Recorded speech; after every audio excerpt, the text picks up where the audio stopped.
सम्बुद्धस्स गव्वामेकयोपजन्ति निरयं पपकम्मिनो सगां सुगतिं नयन्ति परिनिब्बन्ति अनासवो सुखमत्तयत लोके यत पित्तयत सुखं सुखसमयत लोके यत ब्रह्मयत सुखम् एतेन सस्सवाज्येन होतु ते जयमङ्गलं ते।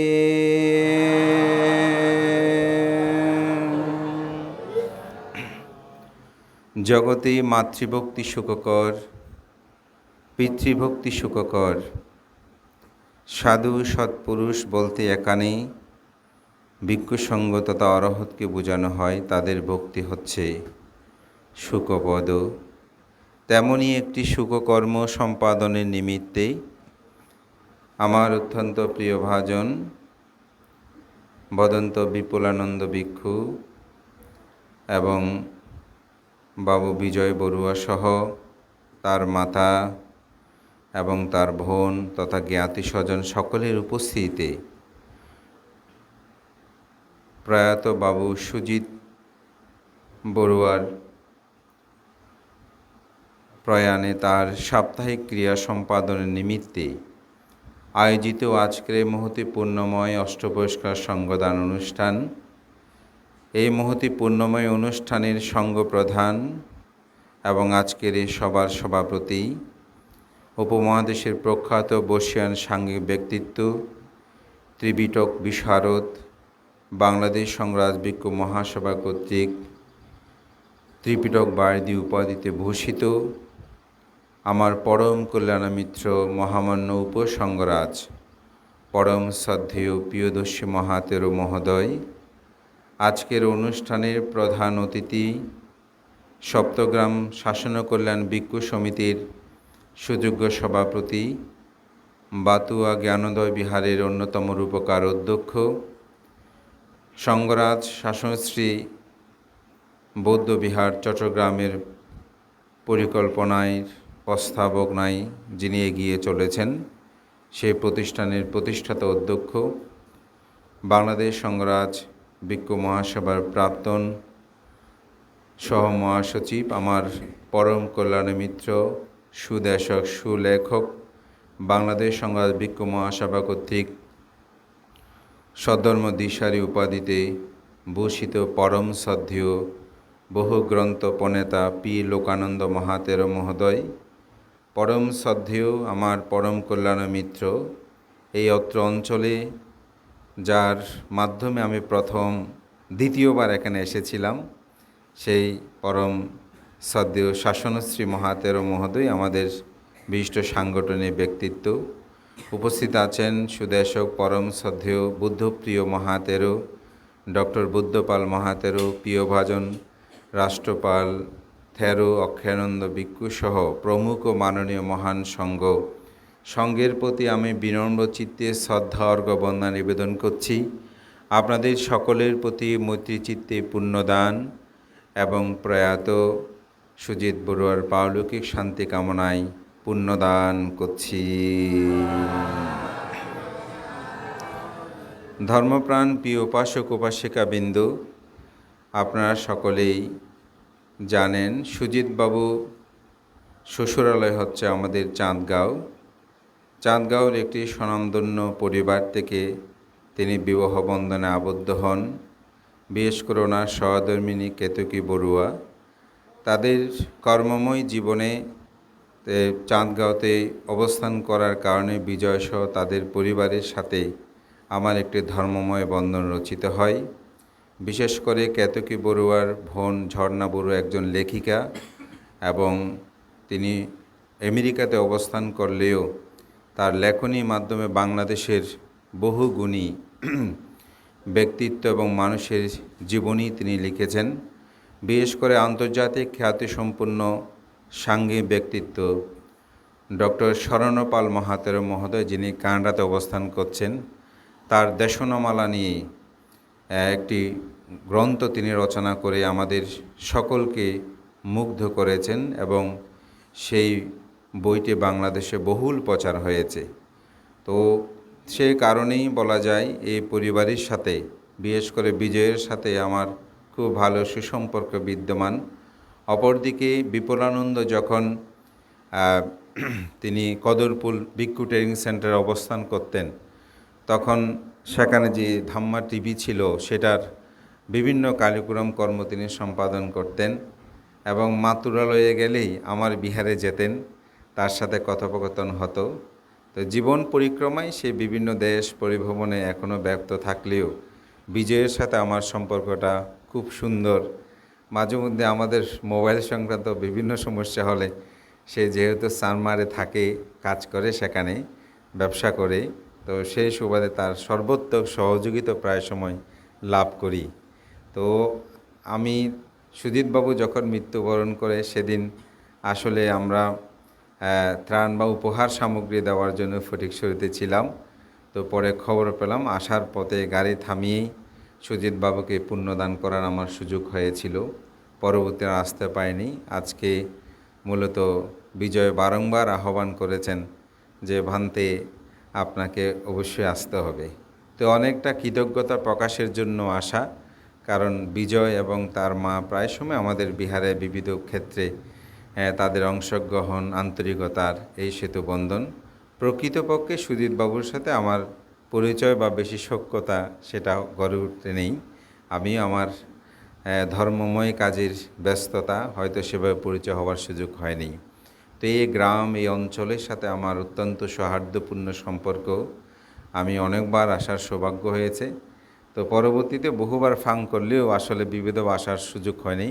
সম্ভবত 2019 এবং 20-এর দিকে বোধহয় এই বিহারে আমার কঠিন দান উপলক্ষে আমি এসেছিলাম একবার, এরপরে আর আসা সম্ভব হয়নি। ধর্মপ্রাণ প্রিয় উপাসক উপাসিকা বিন্দু, মৃত্যু একটি বিশাল রহস্যঘেরা। এটি নিয়ে বিভিন্ন ধর্ম দর্শন, বিভিন্ন কিছু পৃথিবীতে বিভিন্ন ধর্ম যাজকগণ বিভিন্নভাবে ব্যাখ্যা প্রদান করেছেন।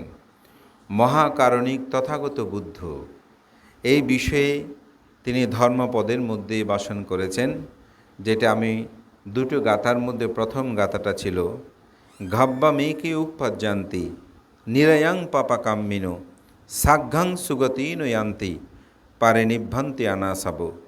ভগবান তথাগত বুদ্ধ বলেন, মানুষ যখন মৃত্যুবরণ করে, মৃত্যুবরণ করার সাথে সাথে যারা পাপী তারা নরকের মধ্যে উৎপন্ন হয়, যারা পুণ্যবান তারা স্বর্গের মধ্যে উৎপন্ন হয়, যারা ক্ষীণ শ্রাবক অর্থাৎ সমগ্র আসবকে ক্ষয় করেছেন তারা নির্বাণ প্রাপ্ত হয়।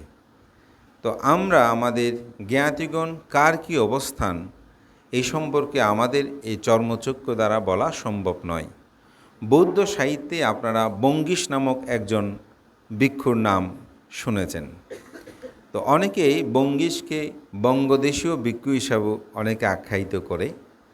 তো বঙ্গীশ ভিক্ষু তৎকালীন সময়ে তিনি একটি মন্ত্র জানতেন, যে মন্ত্রটা কোনো মৃত ব্যক্তির মাথার খুলি ঘর্ষণ করে তিনি সে মন্ত্র বলে তিনি বলতে পারতেন যে মৃত্যুর পরে এই মানুষটি কোথায় গিয়েছে, এবং এটা নিয়ে সে খুব আস্ফলন করত এবং সে বলতো আমার মতন এরকম জানে কোনো ব্যক্তি নেই।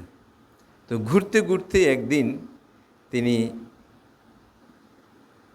বিচরণ করতে বুদ্ধের সাথে তার সাক্ষাৎ হয়।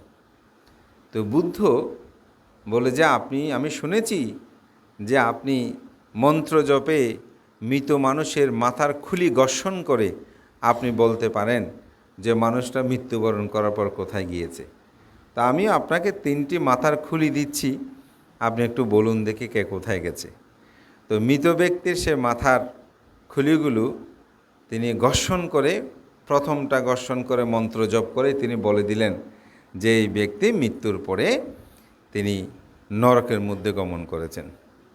দ্বিতীয় আরেকটি খুলি দিলেন, সেটা নিয়েও ঘর্ষণ করে মন্ত্র জপে তিনি বললেন যে উনি মৃত্যুর পরে স্বর্গে গেছেন। এখন তৃতীয় খুলিটি নিয়ে সে বহু চেষ্টা করলো, কিন্তু মৃত্যুর পরে কোথায় গেছে সেটা সে আর বলতে পারছে না।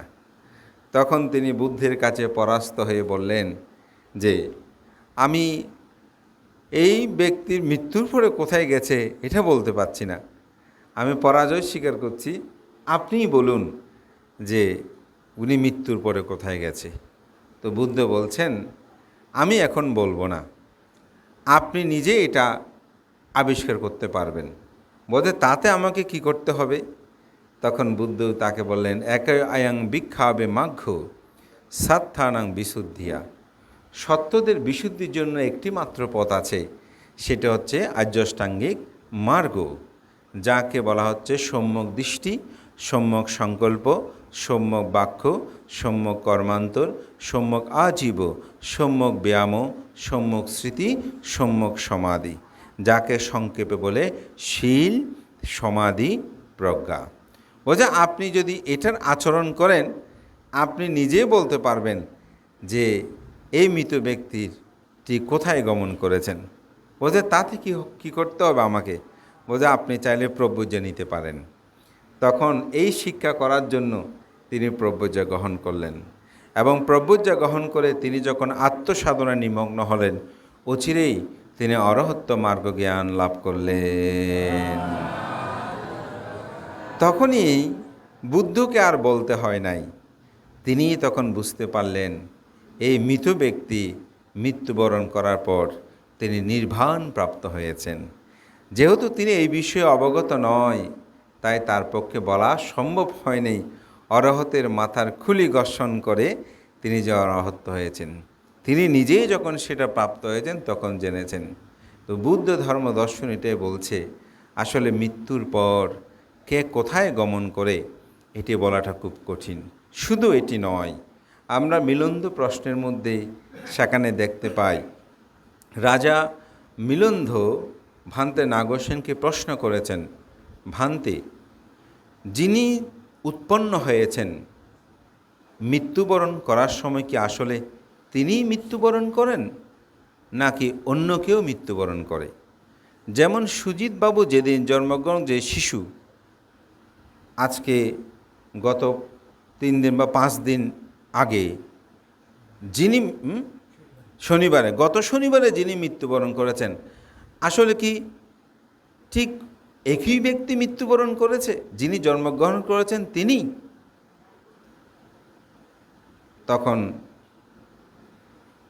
ভান্তে নাগসেন বলছেন তিনি একই ব্যক্তি, কিন্তু আবার একই ব্যক্তি মৃত্যুবরণ করে নাই। বলছে আপনি একটু উপমা প্রদান করুন। তখন বলছে আপনি রাত্রিবেলা একটি প্রদীপ জ্বালিয়ে দিয়েছেন। কখন? প্রথম জামে। মধ্যম জামে কি একই প্রদীপ প্রজ্বলিত হয়েছে? শেষ জাম যখন হয়েছে অর্থাৎ সকালবেলা তখনই একই প্রদীপ কি প্রজ্বলিত হয়েছে? বলে যে না, কারণ তার পার্থক্যতা বিদ্যমান রয়েছে। তখন আবার প্রশ্ন করলেন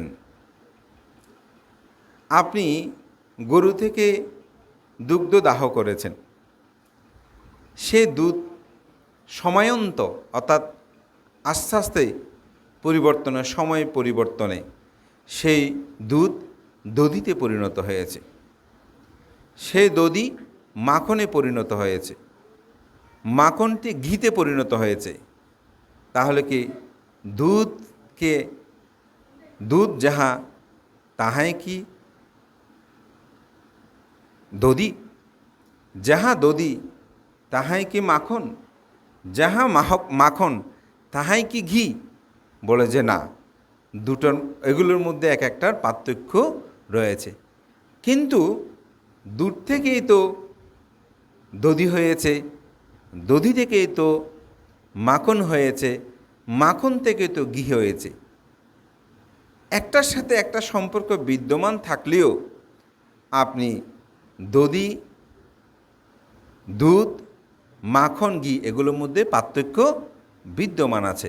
ঠিক অনুরূপভাবে যে ব্যক্তিটি জন্মগ্রহণ করেছে মৃত্যুর সময় কিন্তু তিনি একই ব্যক্তি নন, আবার একই ব্যক্তি, শুধু পরিবর্তন হয়েছে। বলে অনুরূপভাবে যেই ব্যক্তি জন্মগ্রহণ করেছেন সেই ব্যক্তি মৃত্যুবরণ করেছে, এটিও বলা যেমন সঠিক নয়, আবার একই ব্যক্তি নয় সেটাও বলা সঠিক নয়। মূলত মৃত্যুর সময় তিনি যে প্রতিসন্ধি, মৃত্যুর পরে চ্যুতচিত্ত বিজ্ঞানের সন্ততি, এটার পরিবর্তনে পরবর্তীতে সেটা বিজ্ঞানের প্রতিসন্ধি, আরেকটি প্রতিসন্ধি তিনি গ্রহণ করেন। ঠিক অনুরূপভাবে আমাদের সুজিত বাবু তিনি যে প্রয়াত হয়েছেন, আমরা জানি তিনি যে অরহত হয়নি, এটা বোঝা যায় আমাদের জীবন দর্শনে। ঠিক আসলে তিনি আরেকটি প্রতিসন্ধি গ্রহণ করেছেন এবং তার সাথে তিনি একই ব্যক্তি নয়, কিন্তু একই ব্যক্তির সাথে সম্পর্ক তার বিদ্যমানতা রয়েছে। সুতরাং বিজ্ঞানও বলছে কি, আপনি শক্তির কোনো ক্ষয় নেই, শক্তিটা বিবর্তন হয়, পরিবর্তন হয়। ঠিক মানুষও ঠিক অনুরূপভাবে একটি মৃত্যু হলে তিনি আরেকটি প্রতিসন্ধি গ্রহণ করেন, সেটা আরেকবার তিনি জন্মগ্রহণ করেন। এভাবে জন্ম পরিক্রমায় তিনি শুধু ঘুরতে থাকেন। তো বুদ্ধ ধর্ম দর্শন বলছে এই জন্মটাই হচ্ছে দুঃখ। এই জন্মর কারণে বেদনা, সংজ্ঞা, সংস্কার, বিজ্ঞান এগুলো মানুষের সাথে সম্পর্কযুক্ত হচ্ছে। অথবা এটাকে যদি এভাবে বলি, জন্মের কারণে জরা, ব্যাধি, মৃত্যু, অপ্রিয় সংযোগ, প্রিয় বিয়োগ, যাহা চায় তাহা না পাবার, সংক্ষেপে পঞ্চস্কন্ধ দুঃখ আমাদের মধ্যে উৎপন্ন হয়। তাই সুজিতবাবুর আমরা যদিও বলছি মৃত্যু, এটা সম্মতি প্রদান করছি, তিনি কিন্তু আরেকটি প্রতিসন্ধি গ্রহণ করেছেন। হয়তো তার চিত্তের চ্যুতি নিমিত্তের সময় যদি তিনি ভালো কিছু দর্শন করেন তাহলে হয়তো তিনি স্বর্গে যাবেন, যদি ওনার অকুশল কোনো কর্ম দর্শন করেন তাহলে তিনি নরকে যাবেন, আবার তিনি যদি ক্ষীণ শ্রাবক হন তাহলে তিনি নির্বাণ প্রাপ্ত হবেন। তো এটি হচ্ছে তার চ্যুতচিত্তের সময়ের বা বিজ্ঞানের সনন্তনী বা সন্তিতি অর্থাৎ গতিটার উপর আসলে মূলত নির্ভর করে। তবে আমাদের জানা মতে তিনি আরেকটি প্রতিসন্ধি গ্রহণ করেছেন, এটা মৃত্যুর সাথে সাথে। তবে আমাদের জ্ঞাত হিসেবে আমাদের কিছু করণীয় কর্তব্য থাকে। যদি ৩১ লোকভূমির মধ্যে তিনি যদি পরতত্ত্ব বুঝি প্রেত হয়, আমরা যারা জ্ঞাতি স্বজন আজকে ভিক্ষুর সঙ্গে এখানে উপস্থিত হয়েছেন, আমরা সকলেই যদি সম্মিলিত হয়ে তার উদ্দেশ্যে পুণ্যদান করি, তিনি সেখান থেকে ঊর্ধ্বগতি লাভ করবেন। কিন্তু তিনি যদি ব্রহ্মলোকে যায়, দেবলোকে যায়, আবার অথবা মানুষ হয়ে জন্মগ্রহণ করে তির্যকে অসুর প্রেত নরয়ে নিরয়ের মধ্যে উৎপন্ন হয়, সেটি সম্ভব নয়। এই পুণ্য তিনি লাভ করবে না। শুধুমাত্র প্রেতলোকের মধ্যে যদি পরের পদত্ব ভোগ করতে পরতত্ত্ব বুঝি পেত বলে, তাহলে তিনি এই পুণ্য লাভ করবেন। তবুও আমাদের উচিত আমাদের জ্ঞাতির প্রতি কৃতজ্ঞতা প্রকাশ। আজকে আমি শুধু বলবো, শুধু সুজিত বাবুকে পুণ্যদানের জন্য শুধু তা নয়, আমাদের উচিত একজন জ্ঞাতির প্রতি কৃতজ্ঞতা প্রকাশও। তো আজকে আমি মনে করি বিজয় সহ বিপুলানন্দ সেই প্রবাসে বাইরে থাকলেও তার আন্তরিকতা এবং তাদের জ্ঞাতি স্বজন সকলের উপস্থিতিতে আপনার গ্রামবাসী সুজিত বাবুর প্রতি যে দায়িত্ব কর্তব্যবোধ, এটি অবশ্যই যথার্থ। এবং আমাদের শ্রদ্ধেয় ডক্টর বুদ্ধপাল বান্তে তিনি তাদের প্রয়াত জ্ঞাতের গোষ্ঠী বিবরণীও এখানে উপস্থাপনা করে তাদের বর্ণাঢ্য জীবন বা ইতিহাস সম্পর্ক এখানে তিনি তুলে ধরেছেন। তা আমি মনে করি সুজিত বাবু তিনি তার কর্মের মাধ্যমে গতি হয়েছেন, কিন্তু আমাদের করণীয় কর্তব্যগুলো সুসম্পন্ন করা দায়িত্ব এবং কর্তব্য। এবং আমি যতটুকু বিজয়ের সাথে যেহেতু ভালো সুসম্পর্ক বিদ্যমান, আমি জানি তিনি যখন থেকে অসুস্থ তখন থেকে বারংবার বিজয় এবং তার মাতা কেতকী বড়ুয়া তারা যথেষ্ট চেষ্টা করেছেন তার পিতাকে রক্ষা করার জন্য। মূলত তিনি যখন স্ট্রোক করে আসলে তখনই হাসপাতালে ওনাকে ভুগতে হয়, তখনই অনেকটা পায়ে চট লাগে। তো উনি এটা বলে নাই যে আমার পায়ে চট লেগেছে, এটা না বলার কারণে আসলে ওনার ডায়াবেটিস বৃদ্ধি হতে হতে সেটার মধ্যে সমস্যা সৃষ্টি হয়। তো পৃথিবীতে আসলে মানুষ বুদ্ধ ধর্ম দর্শনে যেটা বলে আয়ু ক্ষয় পুণ্য ক্ষয়, এখানে যে যতই আমরা করি না কেন, যার আয়ু যেরকম ততদিন তিনি পৃথিবীতে বেঁচে থাকতে পারবেন। এটি পৃথিবীর ধর্মতা, এটা তার কর্মের, এখন কোনো ঐশিক শক্তি দ্বারা পরিচালিত নয়। কর্মই আমাদের নিয়ন্তা, কর্মই আমাদের আশ্রয়, কর্মই আমাদের শরীর, কর্মই আমাদের বন্ধু। সুতরাং এই কর্মের সাথে আমরা সবাই সম্পর্কযুক্ত। বুদ্ধ ধর্ম দর্শনে সেজন্য নিজের কর্মের উপর সব কিছু নির্ভর করে।